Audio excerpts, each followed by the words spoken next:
Hey everybody, it's Jochen Hayden, and I'm back with the Desert Wolf versus Wirraway Ace War in the Pacific campaign. This is scenario 1 with stacking limits, and today we're in the 19th of November, 1942. Let's see what happens. Alright, November 19th, 1942, we got Desert Wolf and Wirraway. Let's get to it.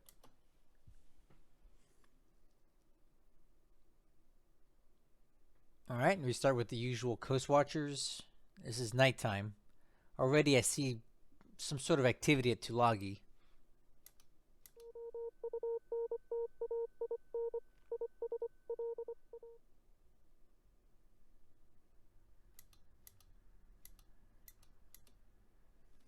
Alright, so this is night stuff.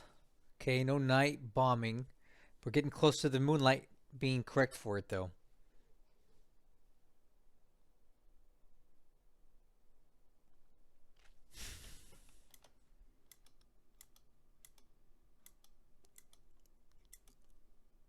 Alright, we got daylight and more coast watchers for the morning time. Oh. Whoa. Look at this. Huh. Some CBs were attempting to land from an APD at Korea dot base, and it looks like they took some losses there.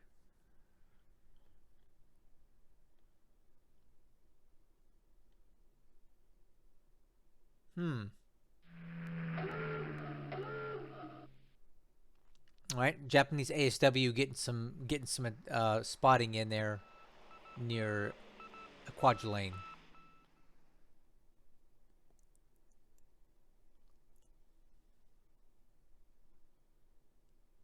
Okay, starting some airstrikes here.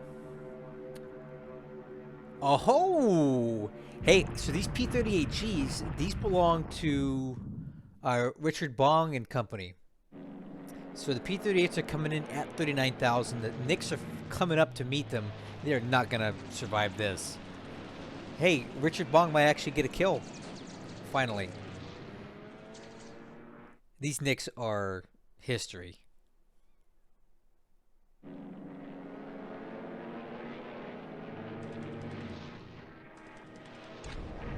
Hey, there's a kill.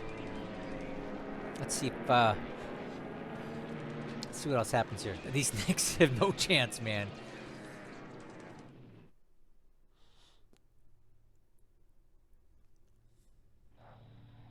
It seems like kind of a blunder to me to have only Knicks up in cap and not single engine fighters. I mean, we had to know this was coming at some point, right?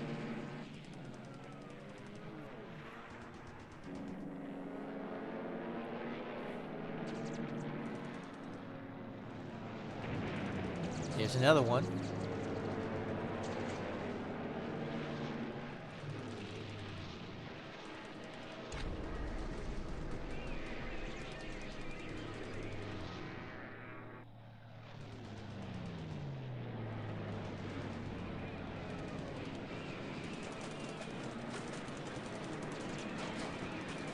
Yep. Oh man, stop sending them up. Just don't go up there, guys. It's not safe up there.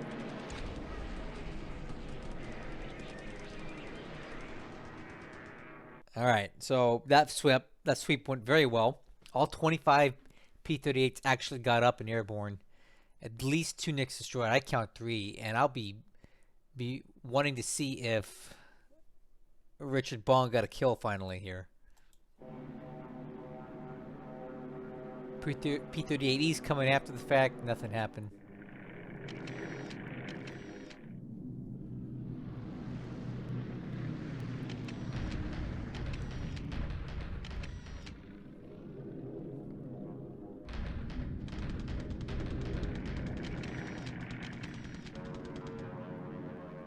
Okay, land shall sweep.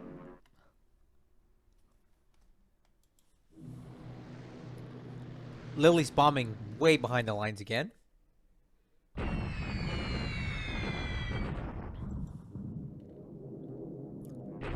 some more. Why is he targeting this unit? My favorite, Sonya's hitting the base at Lanchow.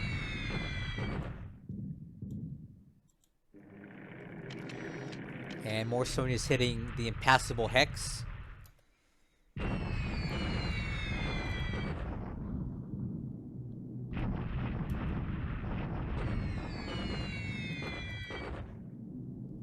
Sonya's back to Lanchow.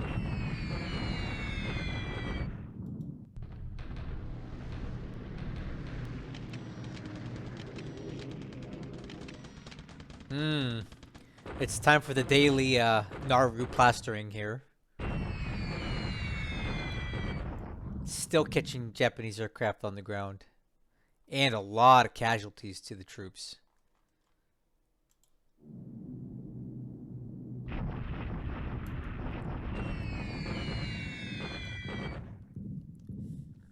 Alright, this appears to be a straight attack on the units.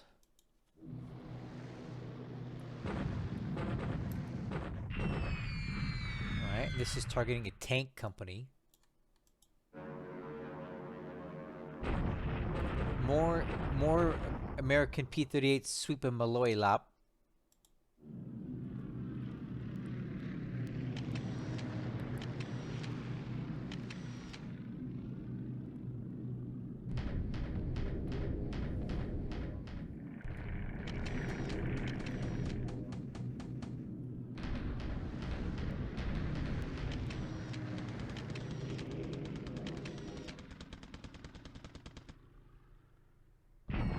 Okay, some more lilies again hitting this unit back here. It must be because of that line drive that he's got up here right now. That's my guess. Okay, back to Malloy Lap. More P-38s, but I think it's already cleared out all the Japanese there for the day.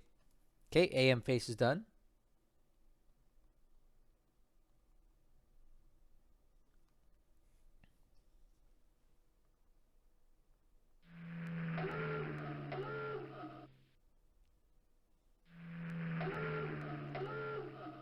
Man, the Japanese ASW guys are really going for it. So I think I want to check those subs when we end this turn, or when we get to the, to the analysis part of this, and see if they actually took any damage here.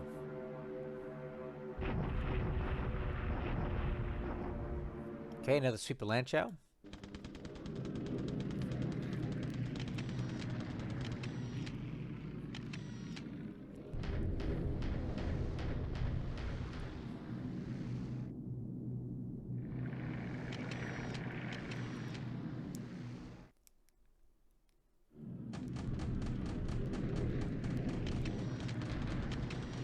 No Allied bombing in Burma yet. I'm guessing they took the day off to recover. They've had a pretty big pace. Okay, big Sally raid coming into Lanchow. Looks like he's targeting the troops, and it's clear skies, so expect heavy casualties here. There it is. That's pretty good. Look at that. That's good stuff. Definitely had the weather for it. Altitude, okay.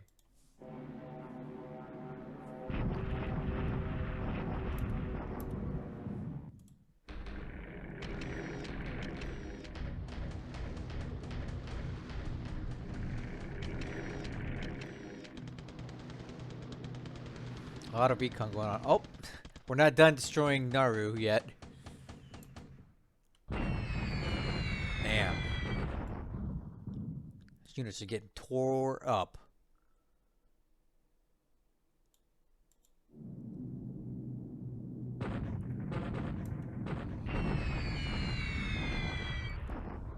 Okay, another attack on Naru. He's really looking to neutralize this thing from the air.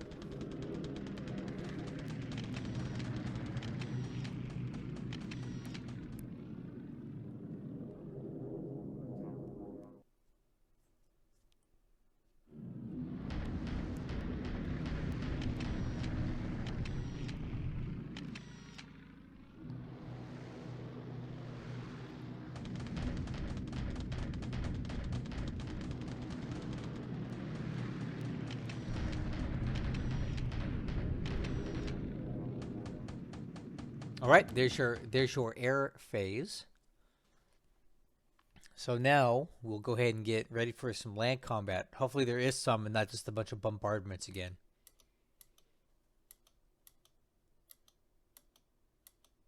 Here we go. Oh, another bombardment. Mm-hmm.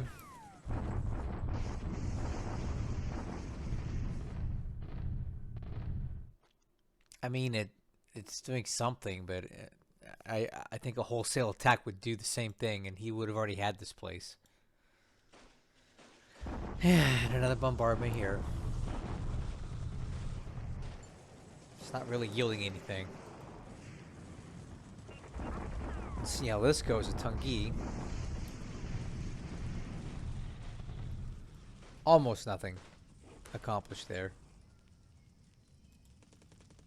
That's it. No real land combat, just some bombardments.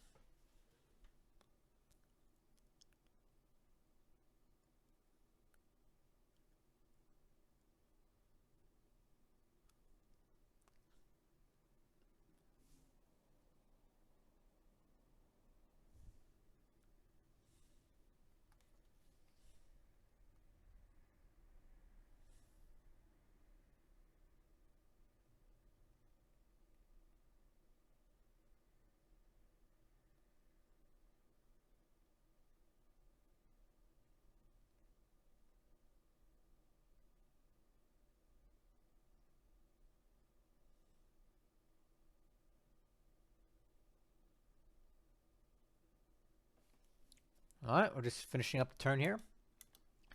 See what kind of reinforcements we get, if anything. A light cargo ship. Thanks. Alright, there's your turn. Let's dive into the numbers. Alright, here we go. Let's take a look at the turn. For aircraft losses this turn, 9 for the Japanese, 4 for the Allies.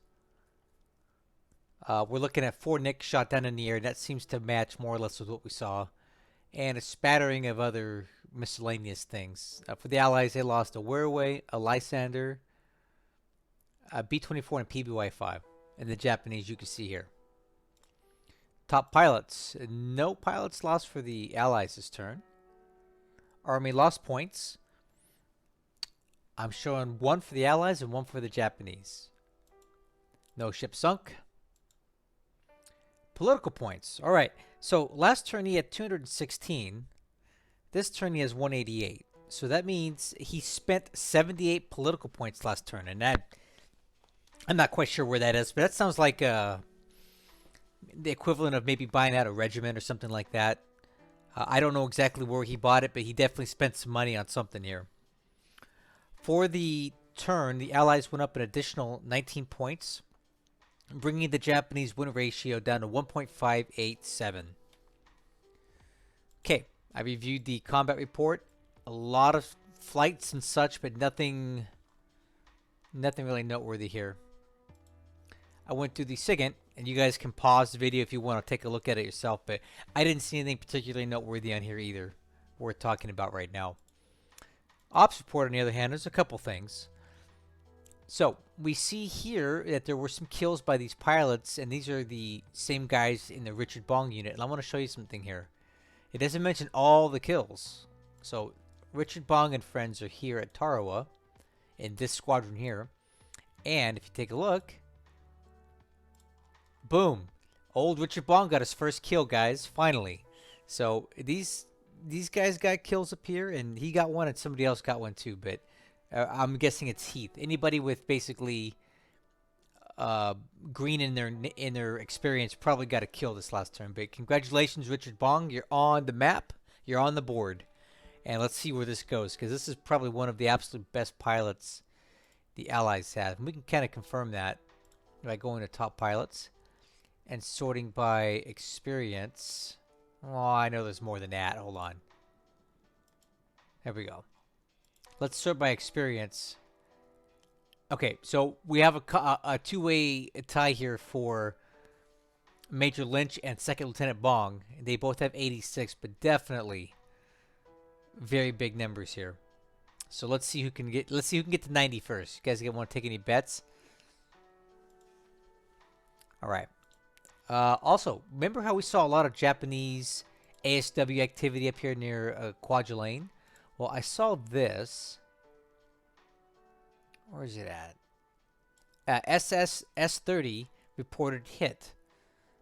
And that is right here. And take a look at this. It was definitely hit. So S30 was hit by a 250 kilogram bomb. And that more than likely occurred during the animation during the replay. We saw the Japanese ASW aircraft presumably coming out of Kwajalein, but possibly elsewhere. Maybe even Kusai Island, which is now getting built up. And they're starting to be effective here, and that is damage worthy of sending the ship back for repairs. I would not keep that at sea any longer with that kind of system damage. So Japanese ASW is starting to get their act together out here in the Marshalls. Okay? And then the last thing in the ops report that I wanted to show you guys was repairs completed on CV Hornet at Pearl. Let's take a look at Pearl Harbor. The Allies now have 1, 2, 3, 4, 5 fleet carriers ready to go, fully repaired. And the Saratoga comes back up next turn. So all 6 of the big Allied fleet boats, fleet fleet carriers, a Wasp, kind of on the fringe of that, but it's still effective. We're going to have 6 of these guys ready to go within the next turn. So we should look to see these guys maybe sortie out here in the next while. I don't know exactly what Desert Wolf's plans are, but we're going to watch this closely because this is a lot of carriers to be sitting around doing nothing. So we'll see if they actually get out and do something here. We'll watch this closely. Okay. We'll talk about the turn. In China, not much more to discuss.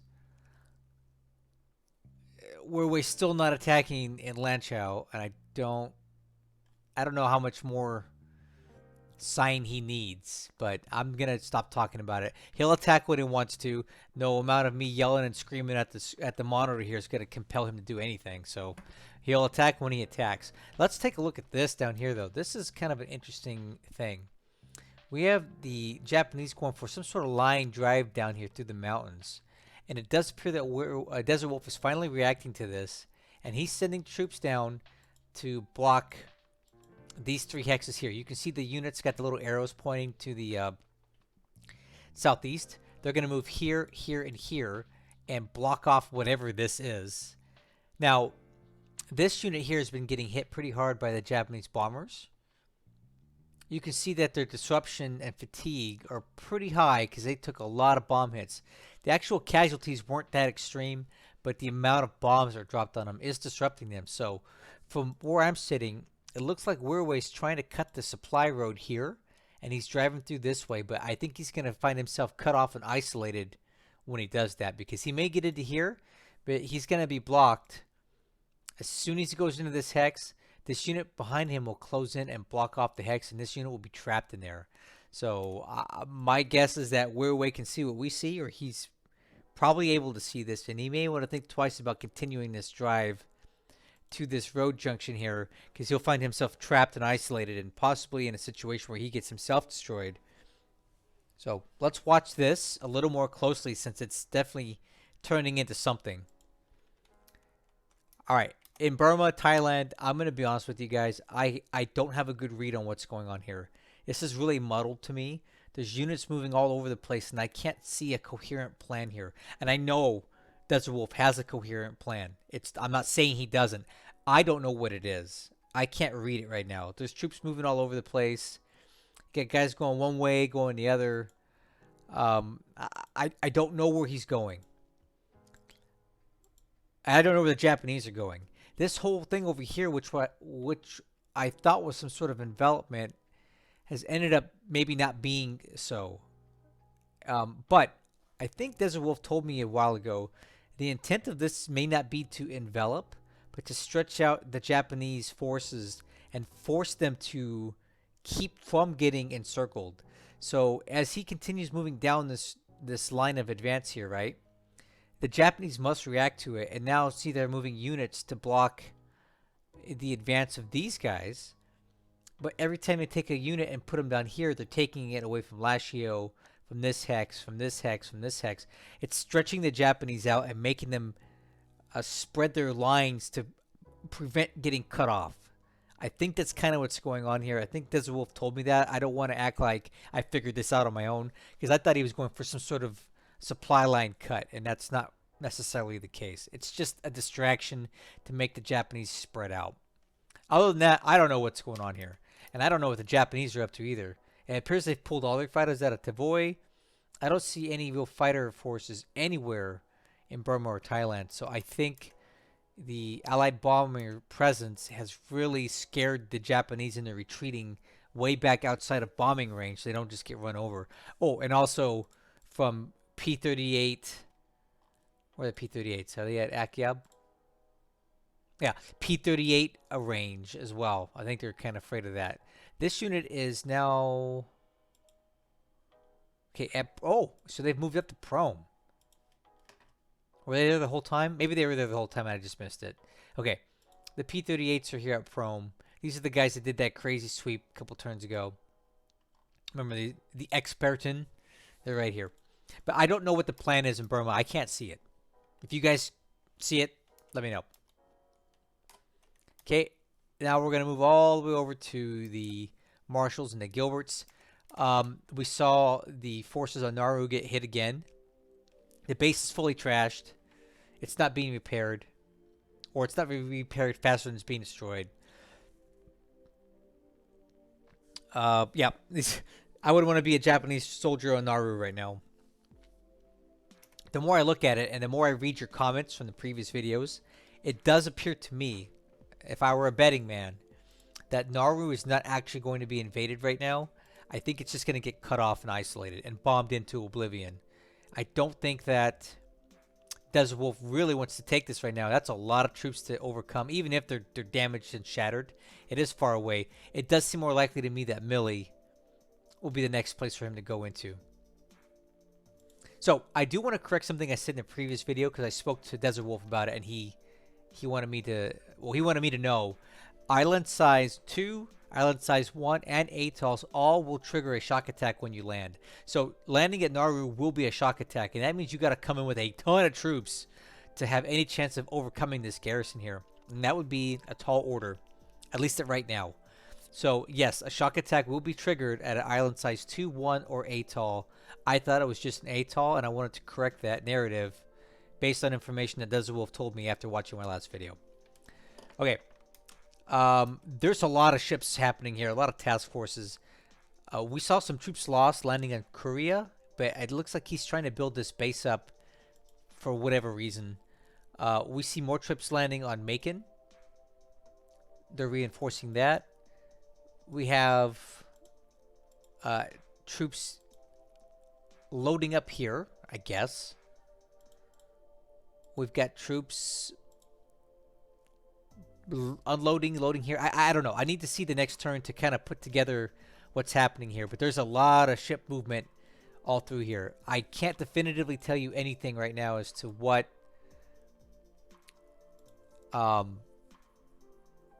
Macon landing force. He hasn't even updated this yet. I can't tell you definitively what Desert Wolf's plans are at this point.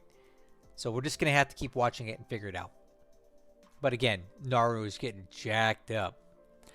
Briefly, I want to show you some of the Japanese military presence and disposition that we can see. Some auxiliary aircraft on Mili. A lot of fighters on Maloylap. A lot of fighters. Kwajalein doesn't appear to have too much, but the detection level is low. Kusai Island. We got a fair amount of fighters and bombers there. Again, detection is low. We have a fair amount of shipping as well at Kusai. So this, I don't know what Wirraway's intentions are for this island. To me, it seems like it might be a little too hard to defend, kind of like Nauru. It's just too isolated. These islands are a little easier to defend because they're linked together and they can mutually support each other to some extent. Islands like Ponape, Kusai, and Nauru are a bit harder to deal with as far as keeping them from getting overwhelmed or isolated and killed off on the vine. So I don't know what the intent is with this. We'll watch it. All right, I do want to show you just a few little items I found around the map before we end this video. We'll start up here at the Aleutian Islands. So these guys are in fact on their way out. They loaded up at Amchatka, I believe. They're heading back to Pearl. For what purpose, I don't know. But I also see that Desert Wolf is bringing in more infantry regiments to Adak and also to